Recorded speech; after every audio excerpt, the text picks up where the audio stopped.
What is going on YouTube? Gabins here and welcome to episode 28 of the Tech Pills weekly live stream. So, let's start off with the first news of today. The GIMP fork, Glimpse, is planning on a from-scratch rewrite. So a while back there was a bit of a debacle around the naming of the GNU image manipulation program, better known as GIMP. As a non-native English speaker, I never thought anything of it, honestly. I know what a GIMP is in certain contexts, but apparently it's a word that's offensively used in certain situations. So apparently some people just didn't like it, didn't like the meaning associated with the word. And that's why the Glimpse project started out, to change the branding of GIMP to something more positive. But that's not all there is to it. In fact, apparently Glimpse, the Glimpse team is focusing most of their efforts and resources on a new version written completely from scratch. They're apparently going to call it Glimpse NX, or at least that's the current, project name. To my knowledge, there's little more than a paragraph about it on their website, but they're working on a new image editor written with the D programming language, which is an interesting choice, by the way, and honestly, it weirds me out a little bit to see people using the D language in 2020. I guess it's still very active. I don't know many projects that use it. The Tailix terminal emulator for GNOME uses the D language as well, but I don't know. And one of the interesting things is that they're going to license it under a permissive license, and they will use a, quote, a bespoke cross-platform UI toolkit, end quote. So I gotta say, this makes me at least a little bit curious. First, the licensing. Now, personally, I don't really like permissive licenses, as they usually allow like third parties to just rip out your project and stuff. Usually permissive licenses allow you allow third parties to resell your project and make it basically proprietary without any requirement on redistributing the changes, which doesn't sound very good to me. As a developer, I'm more of a fan of the GNU GPL licensing, as they require modifications of the original program to be released under a similar license, allowing free software to prosper in a way. Besides, there have been cases where big companies ripped off successful open source projects that used permissive licenses, effectively bringing them close to bankrupt, which isn't very nice. But let's put that aside. As a user, I don't really have any particular problems with using permissive licenses or programs with permissive licenses. And the other interesting thing is about this cross-platform UI toolkit they mentioned. I honestly have no idea what it could be. My best guesses are, for one, Flutter, but that doesn't use the D language. It uses Google's Dart language, and Xamarin, but that's also not available with D, but with the .NET family of languages, and that's C#, F#, and so on and so forth. The only two toolkits that I can think of that are cross-platform and support D are the good old ones that we're used to in Linux desktop, GTK and Qt. Maybe they'll use a variant of Qt, possibly Kirigami. That's Kirigami is a toolkit that's built on top of Qt. It's made by the KDE community, and it's made to work on desktop and mobile as well. And most new KDE applications use Kirigami, so maybe that's what they're thinking about. But I might be completely off track here. Anyway, it's nice to see that they're moving forward with their own ideas instead of just focusing on rebranding GIMP. And I'm really looking forward to try this new version of Glimpse NX when it comes out. But let's move on to the next news of today. A new wave of Ryzen-powered Linux laptops is coming. So, Slimbook and Tuxedo Computers recently launched two new laptops. Well, three if you consider that the Slimbook has two variants, but they're basically just two. And for the first time I can remember, these two laptops are powered by AMD Ryzen APUs. I'm talking about the KDE Slimbook 3 and the Tuxedo Pulse 15. They're fairly similar machines. I decided to talk about them in the same section for this reason. Both laptops come with the new AMD Ryzen 7 4800H APU with 8 cores and 16 threads and the Vega 7 integrated GPU. And I mean, this thing is a beast. 8 cores, 16 threads on a laptop alone. It's just awesome in and of itself. But the Vega 7 GPU as well, it's just probably any other competing Intel Ultrabook doesn't even come close to the kind of performance that we could expect from the CPU. And the Tuxedo also offers an option with the cheaper but still pretty powerful Ryzen 5 4600H with a more modest, but again still impressive 6 cores and 12 threads and the Vega 6 integrated GPU. This Slimbook has two size options, a 14-inch and a 15.6-inch, while the Tuxedo only has the 15.6-inch option. In any case, both have all three of them have a 1080p 60 Hz IPS screen. They both sport an NVMe drive with capacity up to 2 terabytes. As for the port selection, they both have, well, the same port selection, which is, they're probably using the same OEM machine at this point. But anyway, the port selection, we have a USB Type-C port, 2 USB 3.2 ports, one lonely USB 2.0 port. Yikes! It's 2020, people. Do you think it still makes sense to have USB 2.0? But anyway, it has HDMI out, 3.5mm audio jack, a microSD card slot, and last but definitely not least, a good old RJ45 Ethernet port. They both start at the similar price of about 900 euros, which isn't bad for the kind of horsepower that they provide. And I'm fairly sure they're actually using probably the same OEM machine, and both companies simply decided to offer it in a similar time frame. So of course, you and I mean, we can expect that it will have an awesome performance. Either the Slimbook or the Tuxedo, they will probably have an awesome performance, and they will probably be very similar in this regard.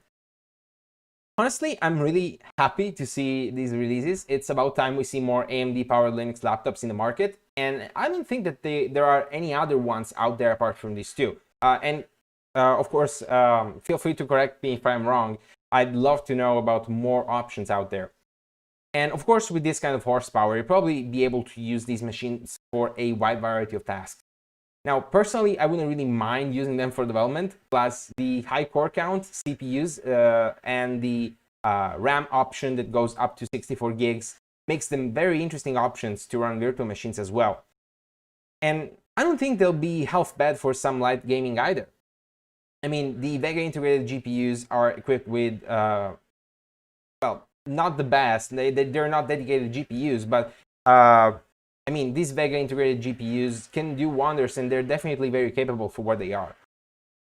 And depending on how the thermal performance is, I wouldn't be surprised if they could even be used for some more taxing tasks, as for example 4K video editing. Of course, I don't have either in my hands, so I can only speculate what they could be capable of judging from the specs. But anyway, let's move on to the next news. GoMD is a simple markdown viewer that comes with batteries included, of course, figuratively speaking. So if you're the kind of person who likes to write Markdown, you probably know the struggle of finding a good Markdown viewer. I've used LiveDown for a while now, but it's kind of bloated and slow considering it's a Node package. Recently, I've come across a very simple but functional Markdown viewer for your browser written in Go. It's as simple as it gets. You just cd into your folder you want to serve and type GoMD in your terminal, and the browser window will open with all your Markdown files ready to be rendered. It uses a soothing sepia theme with a toggleable dark mode that's enabled by default, thank you, and a monospace font for easy reading. Plus, it comes with different syntax highlighting themes to choose from, and that's also very nice. One very interesting thing is that once it's compiled, it's all self-contained into a single static binary that does it all. I mean, it doesn't mean a lot, honestly, but compared to the bloat of having a Node package installed in your system, and that's just great. And about GoMD, again, it's not perfect. I mean, it's a very young project still, but it does the work, it does what it does fine.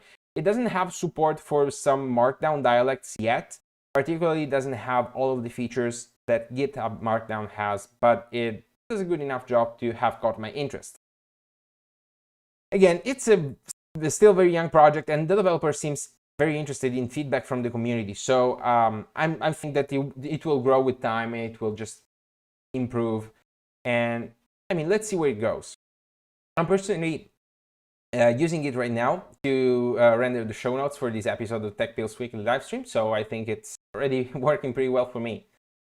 If you want to try it out, you can find it on the on GitHub at it's wojciechepka/GoMD. And of course, I'll actually send the link in the chat this time, as the name isn't at all that easy to spell or type. So here we go.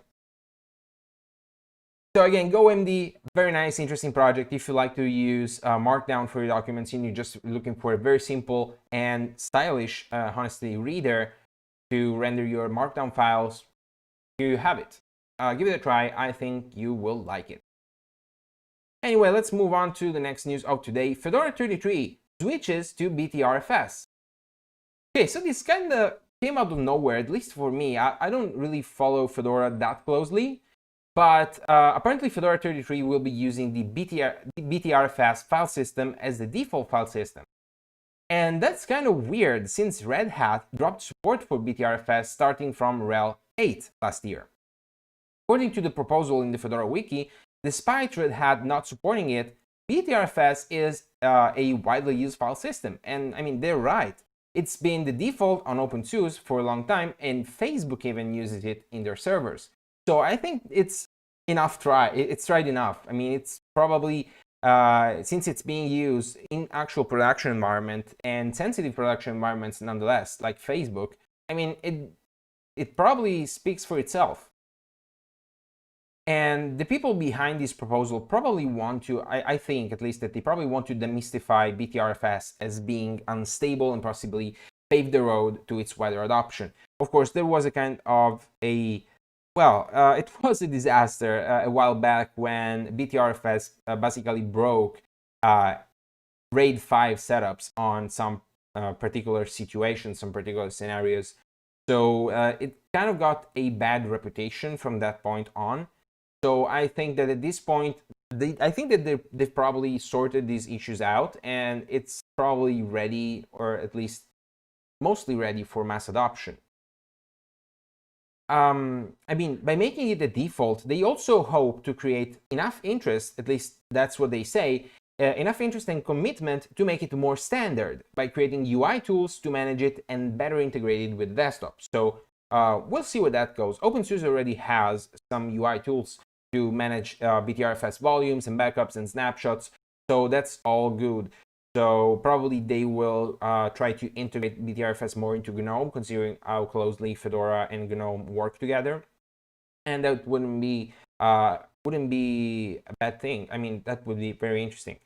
This is definitely, I think this is very important change and a huge commitment from the Fedora project.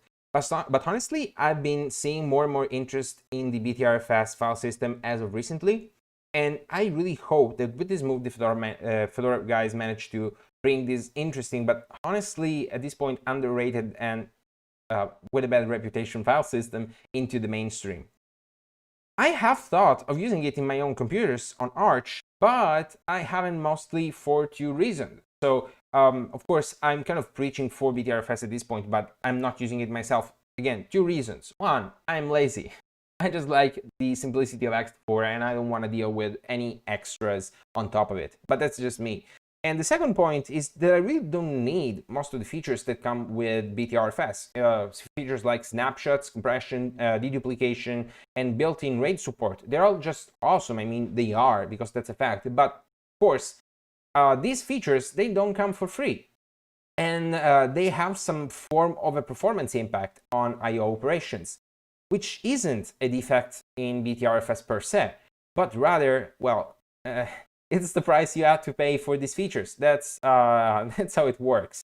Honestly, I'm really grateful that Fedora is going to try to innovate again. They're always the innovators in the Linux desktop. They were the first to adopt systemd, Pulse Audio, Wayland, and they're moving the Linux desktop forward. At least that's what I think. So I really hope that this BTRFS adventure goes well, and that most importantly, Fedora users don't get burned by the file system. I don't think they will. I don't think that BTRFS has any other like low-hanging fruit issues that could result in data loss or something, but let's see where that goes.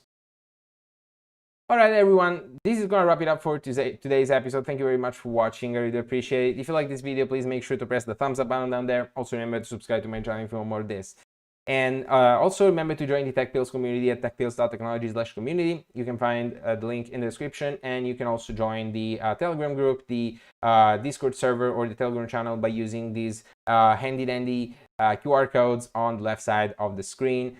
So again, guys, thank you again very much for watching, and I'll be seeing you in the next one.